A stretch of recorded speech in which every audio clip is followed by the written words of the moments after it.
Hello, happy holidays.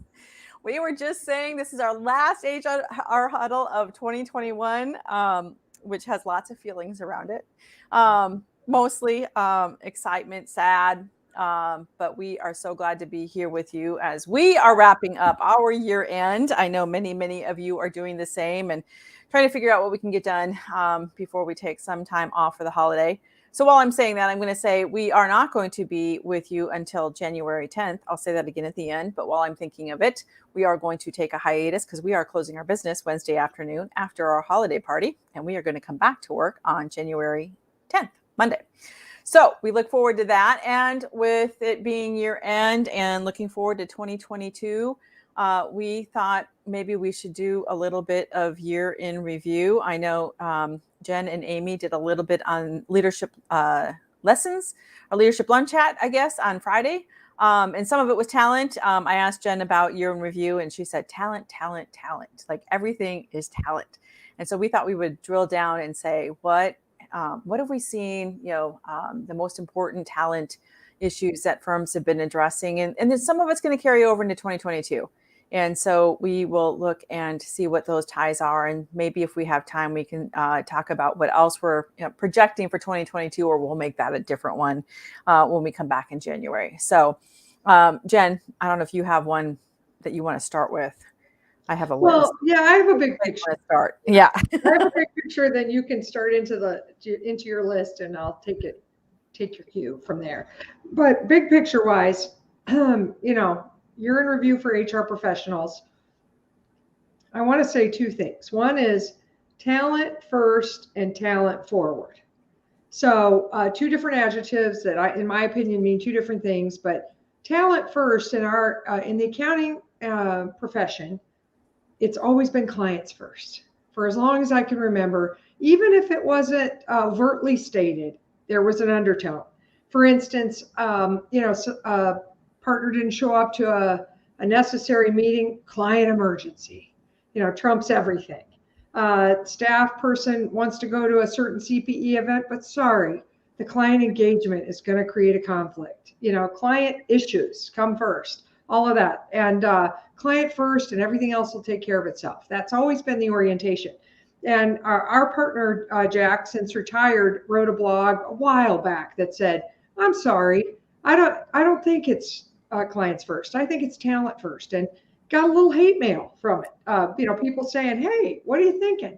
But I think one of the 2021, it's put to bed now. If you're still disputing that talent is first, then I'm scared for you because, as Simon, it wasn't Simon Sinek, or maybe it was. I'll have to think about that, Tamera. I'll come back on that in this conversation. But a wonderful thought leader recently posted in LinkedIn, hey, if you take care of your people and your people are happy, your clients are happy. And that, just clients are taken care of because your people are taken care of. And so talent first. Talent forward is, how can we be an organization that is trying to look ahead to what's happening in talent and be on the leading edge, which is rowdy and radical for us in this profession because we tend to be sort of in the middle of trends, but following talent thought leaders in other professions and standing on the edge of talent and saying what is coming and getting there first, meeting your talent when they're ready to be there. That's what I think is beginning to happen in some firms. And so I would just put those down as thematic words for 2021 and looking to 2022, talent first and talent forward. I love those. And it's making me think of another one you've been saying to me recently that I've kind of latched onto, and that's a destination firm.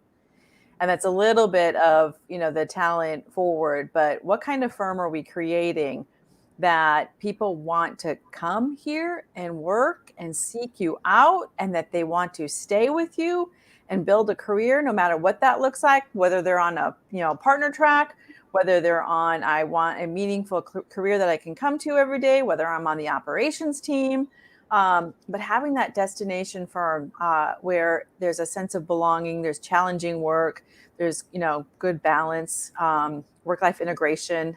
How do we figure out what all of that looks like? Good technology. We're breaking up the business model. We're making change, necessary change. We're doing all of those things. We have a great culture, both in a remote blended environment, in person. Like, it doesn't matter where we work, that culture, it doesn't matter how, when, where we work, that we can feel it, we know it. And we wake up every day and just say, gosh, I love to go to work here. So I think that destination firm is something else for us to pay attention to. And what does that look like, for us? Like, if you were to do a whole maybe planning, session on that, what would a destination firm look like? That would be a really interesting team retreat discussion, by the way, as I'm kind of brainstorming this out loud, to ask that question and do some focus groups or some breakout groups and come back and share that. That would be super fun. Well, and that destination firm idea isn't mine. It came from an article that was posted. I don't know the exact date, but I read it on Sunday night, the 5th of December. Sorry. May. May or Yesterday. December. Yeah, 5 minutes ago. But it was right before the Digital CPA conference, and I was doing a talent pre-conference session, and I read the article the night before, and I was like, oh my gosh, this is so great. And it was written about Josh Burson and some recent HR talent study that they have been doing into turnover and engagement. And Burson is that organization's owned by Deloitte. They do HR talent consulting for the big ones, top 200 companies in the US probably, but they do lots of wonderful research. And he talks about that what's happening here isn't the big quit, and it's not the the great resignation, and it's not going away when the pandemic finally subsides, because it's all about demographics. It's all about what we've been talking about forever.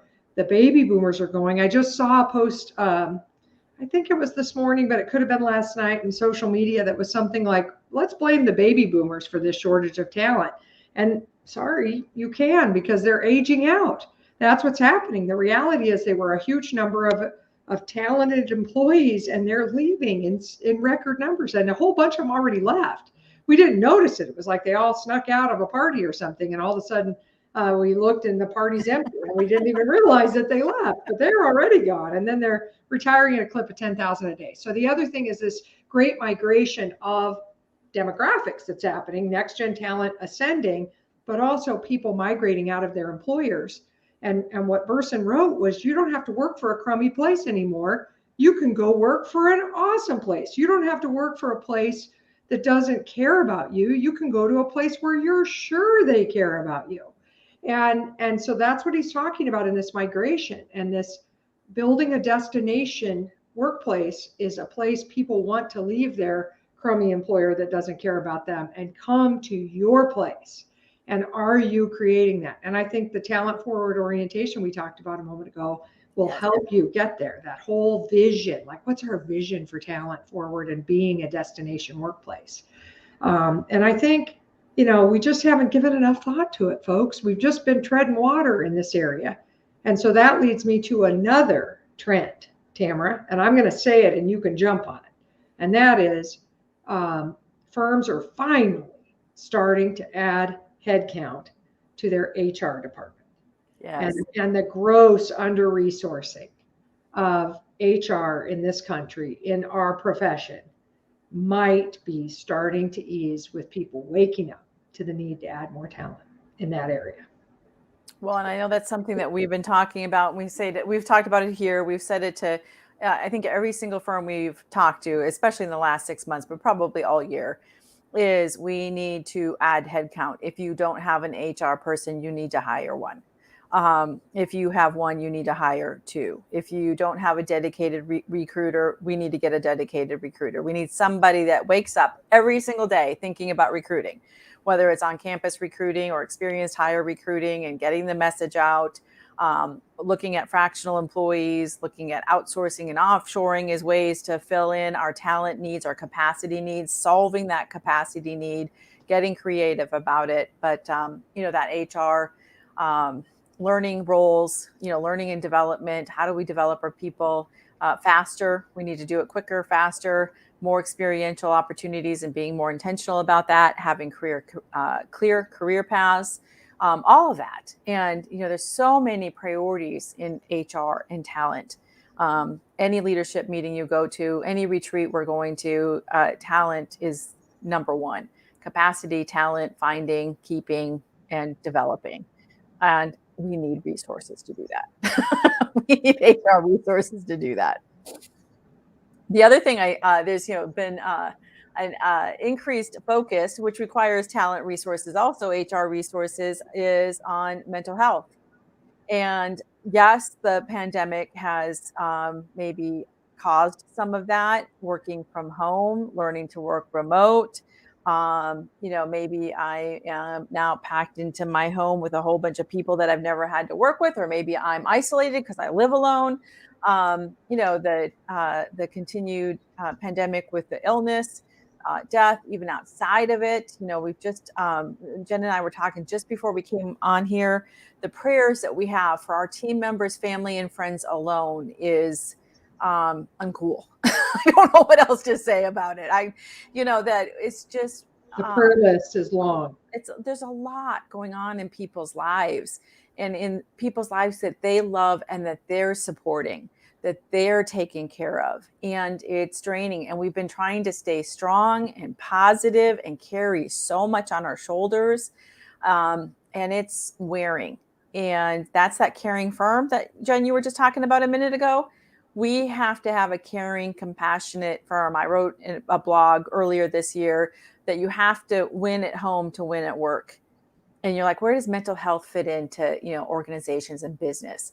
It's like, if you want them to be productive and stay and, be able to contribute, they have to be well at home. Their lives have to be working. They have to be able to support the people in their lives in addition to themselves, which leads to, another way to address mental health is the PTO and taking time off. And Emily was sharing an article with us that was written by, I think, the UK. Emily was the UK. Yes. And they were maybe ripping on America a little bit and how we don't take our time off, like they take the holidays off in Europe. And, the Herculean effort it takes to take a week off. Like we can, 2 weeks off. You're kidding me. 4 weeks off. I've never done that. But a week off, and the Herculean effort before and afterwards to get it done. And then the guilt while we're on vacation, and the checking emails and the text and the reaching out. But there's practices that we do that perpetuate that as an organization. And that's something to look at, to say, how do we really give people the opportunity to unplug so they can recharge and re-energize and have that brain break that they need for their mental health and physical health, by the way, and spiritual health. We really need to have that. And so looking and saying, what can we do organizationally to shift that, not just give lip service to it, but say, what can we do to really make that happen for all team members, partners on down, admin staff, everybody, that we can truly unplug and allow people to unplug. It's not just like a benefit. It's not a perk. It's needed. And it actually benefits our organizations when we do that. So those are a few ideas I have, Jen. Yeah. And it's the concept of total well-being, like a healthy organization. We have to have a healthy organization. We also have to have healthy leaders and healthy people in the organization. And I think that maybe the beginning of that discussion about a healthy org and healthy people, I know it's sort of been out there a little bit, but I think it's become mainstream as a discussion in our profession. And so, what constitutes a healthy organization? One that doesn't have a bunch of turnover, one that doesn't have significant capacity problems, one that's innovating, one that's poised for a next generation sustainable transition. There's a list, right? So, and what makes for healthy team members? Tamera just made that list. And, really not just having programs to support it, but really having the leadership, and that's operational leaders and partners and principals, super committed to it, modeling it, talking about their own struggles, but also solutions, modeling solutions, not modeling a lack of health and well-being themselves. If they model that, then it doesn't matter what kind of awesome programs we have, because They're giving the message that it's okay to skip exercise and not see a doctor and not take care of self and not be vulnerable and confess when they have issues and needs and concerns at home and that sort of thing. So we have to model it, and then we have to watch for a lack of health and well-being with our people and be vigilant with them. So, like follow up and stay close and all of those things. And I think that's, when we're busy, it's so easy not to do those things. That's for sure. So agreed. That's a big trend.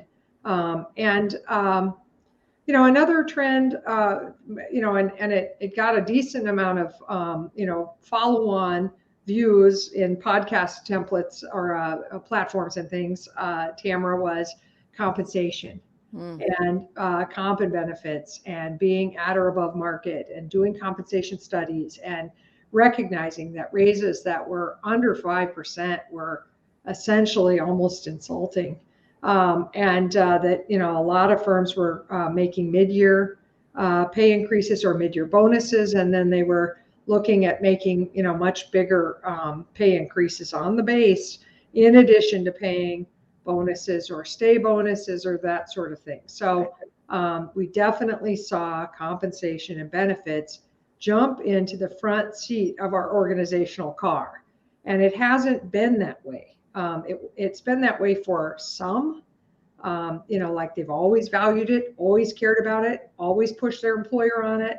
But today, every talent, person that I've spoken to says that all their people are pushing and pressing for increases and that sort of thing. So I think for sure 2021 HR folks were very busy figuring out how do I advise my internal clients, these leaders, what to do on comp. And as we look to 2022, I think pressure will still be there. We're going to have to watch it carefully. I agree. I was going to say the same thing. I think another one that maybe started in 2021, it might be waning, that maybe we got to figure out what to do with, is the diversity, equity, and inclusion. Oh boy, yes. I know in 2020, it really just smacked us and said, we need to be doing something. We need to be doing more. We need to figure out what this means to our organization. What's our stand on it? What's our commitment? There was a lot of education, I think, that was happening.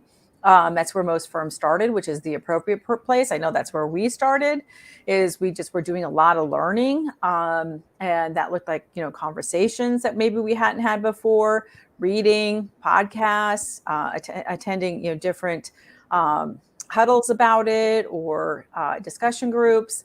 But I think firms maybe with everything going on, it kind of went into the back burner. But also it's like, how do we measure this? How do we make this meaningful? What should we be doing in this area? And so it feels like it kind of went to the back burner, and maybe something to look at in 2022, like what should we be doing in that area? And, it does need to be top down. It does need to be culture. It does need to be a corporate, position, and to say, how are we going to measure it? How are we going to track our movement in it? What does it look like in our hiring processes? What does it look like you were just talking about comp and promotion and, talent development, just having that equity and that inclusion, that feeling of belonging, that inclusion. So important. You could say, well, we have equity, but then people come and say, but I don't feel like I belong here. So there's more we can do, I guess, is what I would say. And I just really want to, yeah. Yeah, I know that I have so much to learn. Yeah. Still, as a person of privilege, I still have a lot of blind spots on this particular issue. And I think because I'm female, that gives me some empathy. But in truth, when I start to hear from others, that's not so. I don't understand the plight of others, people of color, different cultures. People with disabilities. I mean, the list is long, and I am still super ignorant to those things. I mean, I didn't know I was until 2020 when I started having those conversations, in particular with people of color, to say, hey, I've never pointed out our differences because I thought it was rude, but it turns out it was rude not to, and not to ask you to educate me about about your experience in this country and in this profession, and what could I do to help. And I know I'm not doing enough yet to get educated, and there's way more I could do to support and use my platform to help with the E&I. And seeing firms head this direction is awesome, but not enough are. They haven't stated it as a core strategy. They may not have a leader who owns it. Those are some things to be thinking about with regular meetings to evaluate where are we and what should we do first, and then ongoing education efforts to make sure that biases are understood and distinguished and talked about and not taboo to raise. And nobody gets in trouble when they raise the issues of inequity or lack of belonging or inclusion. So anyway, a lot to do there, Tamara. And I do agree. I don't even know if we could say it was a big trend in 21. I think it was in 20, and then 21 has been kind of a dud. And it just kind of like went in the background. Well, yeah, momentum hasn't happened. And, right. and those of us in privileged roles are to blame. It isn't because those that want more equity and inclusion haven't tried. It's because again, excuses of busyness are keeping us from doing what we need to do. And Yes. And so 2022, that should be put aside, and DE&I should be prioritized as mission critical. Yes. Well, I think there's probably other things, and maybe they're big and little things, just getting innovative and, cracking the capacity problem, not being attached to the positions that we've always had, innovating new positions, client service representatives, and, roles that are traditionally considered admin that I can have on the engagement team, and, all the outsourcing, and getting creative about how we develop people and using technology, and recording our training, recording our review notes, using Stream, those kinds of things. I mean, it's just all kinds of things that could feed into this, that we could do this for another, probably 40 minutes, not just 20 minutes. But Jen, I don't know if there's any that you would want to make sure that you must have add as you look at 2021. I think you've hit them, Tamara, just then. I mean, I think that we don't see technology as part of talent, but technology is going to answer our talent shortage through the implementation of key technologies to reduce the work on the service delivery side or reduce internal processes. Yeah. And so, just encouraging talent leaders in this country to continue to support technology initiatives. Yep. And to elevate and push technology committees and your IT, your CIO and IT resources, whoever you have in that role, make sure their voice is heard at the leadership table, because it is so critical to us solving capacity issues, for sure. Yep. Opening up space to do other things. Yep. Well, we've enjoyed doing the HR Huddle with you this year, and we look forward to coming back in 2022 with a whole new list of topics. And we would welcome any ideas for what they are. We hope you have a wonderful holiday season, a happy and safe new year, and we hope you get some relaxation and are able to re-energize whatever that looks like for you during this time, in addition to the celebrations and all of that comes with it. We will be back with our HR Huddle on January 10th, and we look forward to seeing you then. So in the meantime, happy holidays. Happy holidays.